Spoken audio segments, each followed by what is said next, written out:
Bon alors une fois n'est pas coutume, on va commencer la vidéo cette fois-ci dans ma cuisine. On va faire une petite recette de cuisine là avant d'aller au bord de l'eau. Donc aujourd'hui la vidéo va porter sur la pêche à la patate.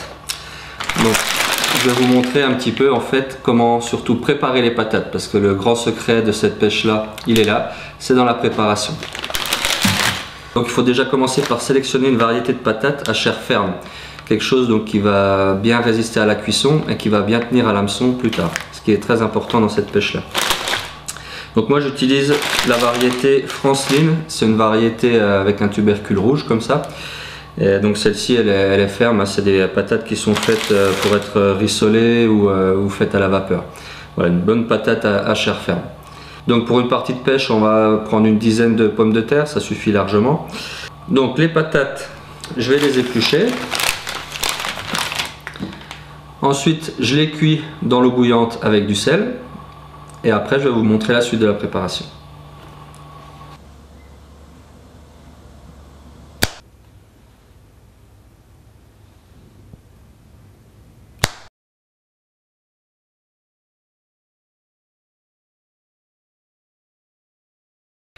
Donc pour la cuisson de la patate, ce qui est important, c'est qu'elle reste ferme, qu'elle soit cuite mais qu'elle reste ferme.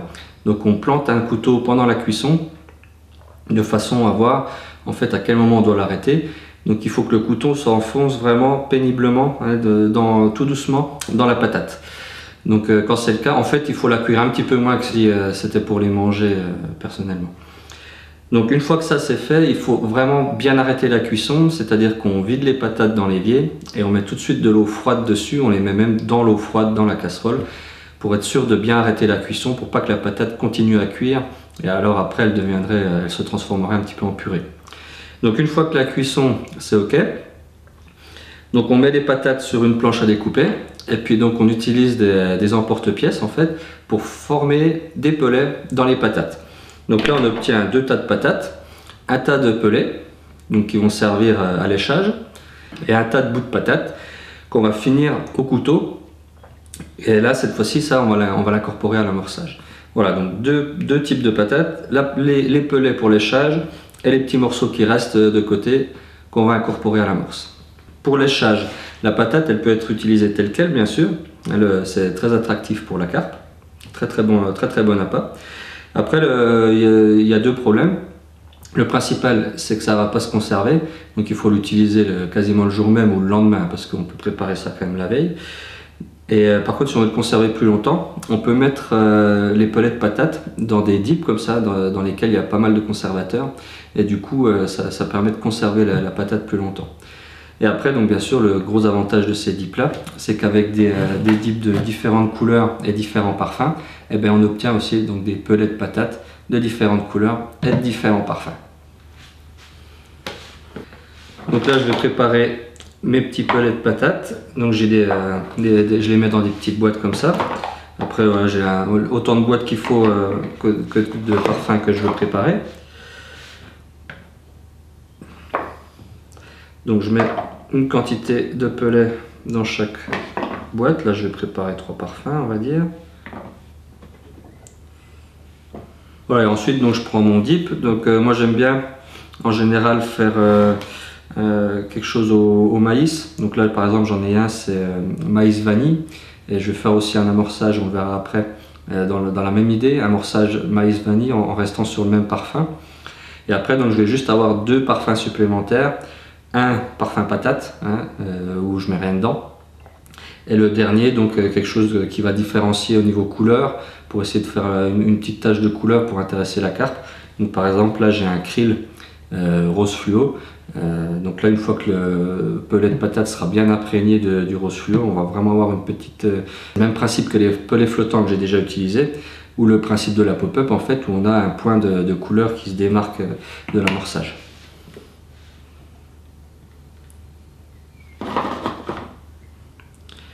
Donc là j'asperge assez copieusement de dip mes pellets pour qu'ils s'imprègnent bien, qu'ils prennent bien la couleur et le parfum. Et une fois que c'est fait, donc l'idéal c'est de le préparer bien sûr un petit peu à l'avance. Si on fait ça la veille, Franchement, le lendemain matin, les pelets de patates, ils sont vraiment rose fluo, hein. Ça prend super bien la couleur et ça prend super bien le parfum aussi. Donc maintenant pour l'amorçage, donc j'ai préparé, j'ai mouillé une amorce, une farine, donc comme je disais, maïs vanille, que j'ai mis dans ce bac. Et ok, donc je vais incorporer les morceaux de patates qui restent. Donc avant de les incorporer, je vais les réduire un petit peu.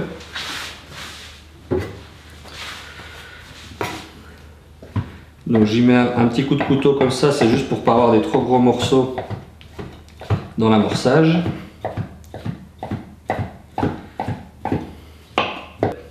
Et après, donc on va incorporer ça à l'amorce comme on le ferait avec du pelet ou du maïs doux par exemple.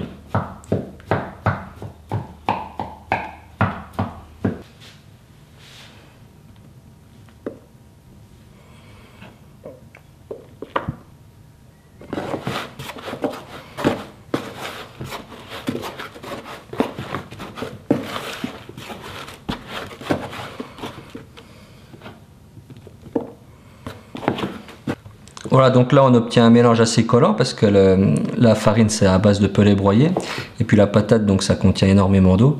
Donc on a quelque chose de relativement collant qui va bien tenir au feeder, mais en même temps donc on voit que grâce aux particules, une fois arrivé au fond ça va bien se déliter et on aura notre petit tapis d'amorce juste sous l'appât. Voilà, donc là on est prêt, on a les pellets de patates qui trempent dans le dip et l'amorçage qui est prêt également. Alors on se retrouve au bord de l'eau.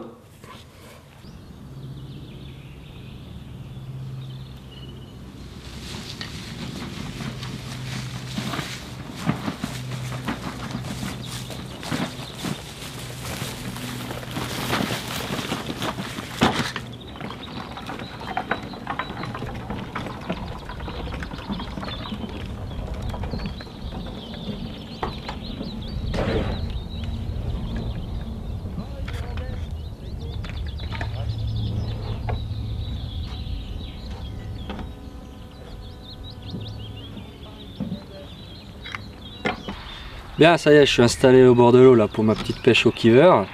Donc je vais vous expliquer comment j'utilise les patates qu'on vient juste de préparer dans la vidéo. Donc là on est en tout début de saison, les carpes sont un petit peu difficiles, je vais pêcher à 2 cannes pour essayer de multiplier mes chances de faire du poisson. En fait l'idée c'est d'arriver à les trouver, tout simplement, parce qu'elles se déplacent très peu, l'eau est encore froide, et du coup il faut trouver là où elles sont. Donc je vais pêcher à 2 cannes, prospecter un petit peu, et puis voir, voilà, en ras des bordures principalement je pense, voir si j'arrive à trouver quelques poissons. Donc au niveau du montage, j'utilise des badlings tout prêts, donc des badlings spécial feeder avec quick stop. Moi j'aime bien ce système de quick stop pour tout ce qui est maïs, pellet, pain, et là pour la patate en l'occurrence ça sera parfait. Donc c'est un badling de 15 cm avec un hameçon spécial feeder VMC, donc en 12, taille 12, et donc avec mon petit cheveu terminé par un quick stop. Donc j'ai mon aiguille à quick stop que je place dans le petit bout de plastique. Je sélectionne un de mes pellets de patates, donc là je prends par exemple un jaune que j'ai traité donc avec le dip maïs vanille. Je plante mon quick stop dedans qui vient bloquer mon bout de patate dessus. Voilà. Léchage est parfait et ça tient très bien sur le cheveu. Je prépare mon méthode feeder, donc je place mon appât au fond du méthode que je remplis avec l'amorçage et donc je viens presser la méthode dessus pour le mouler. Voilà, j'éjecte et on a notre montage nickel avec l'appât qui va ressortir juste au centre de l'amorçage.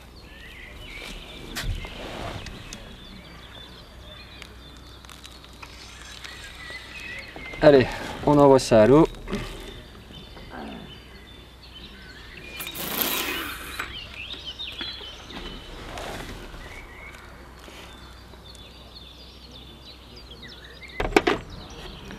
Voilà, donc là j'ai clippé mes 2 cannes de façon à pêcher vraiment très près du bord. Donc je vais en envoyer une derrière moi là, hein, à ras des branches. Et puis j'en ai envoyé une de l'autre côté, sur une autre bordure qui est bien ensoleillée également. Et on va voir ce que ça donne. Hein.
Bon bah voilà, première dépose, premier poisson, à ras des branches derrière moi là.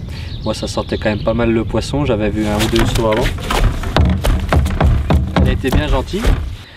Elle a été bien gentille au ferrage là, elle m'a laissé la sortir des branches assez facilement on va dire. Par contre derrière elle m'a fait un super combat, là elle est en super forme, je vais vous montrer ce poisson. Et voilà, une belle miroir, toute jaune et toute ronde, un super poisson. Ça c'est super cool, un beau coup de ligne, ça fait plaisir. Allez, je vais la remettre à l'eau et puis moi bah, comme d'habitude, je vous dis à la prochaine.